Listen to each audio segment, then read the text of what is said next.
নমস্কার, সবাই কেমন আছো? আশা করি সবাই খুব ভালো আছো।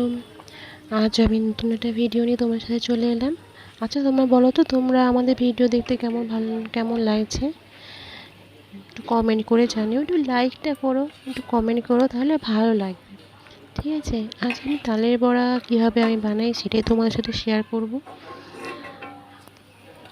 আগের দিন বর দুখানা তাল নিয়ে এসেছিলো। এবার একটা তাল আমি কাইটা বার করে রেখে তার থেকে একটু কড়াই নাড়িয়ে নিয়ে ওটাকে আমি ওই যে তিতকুটে ব্যাপারটা থাকে সেটা আমি মেরে দিয়েছিলাম, যাতে ওই তিতকুটে ব্যাপারটা না হয়।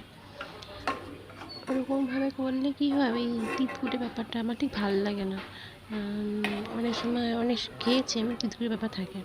দেখো এখানে পুরো ঠিক এই এতটাই মাত্র দেখে মনে হয় জলটা পুরো ছেড়ে গেছে।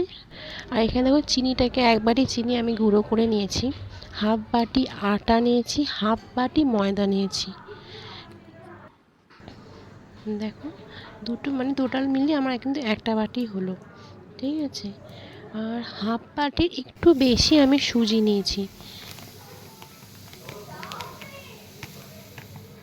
আর সুজিটা আমার যে ওই কাপটা ছিল তার মধ্যে দিয়ে আমি ভালো করে মিশিয়ে নিয়েছি, যাতে বড়াটা করা যায়। মানে ভালো করে মেখে নিতে হবে। মেখে দেখো বড়ার ডোটা যেমন হবে বড়ার মতো দেওয়া যাবে তেমনভাবে মেখে নিয়েছি। পাতলা করিনি না, ভালো লাগবে না।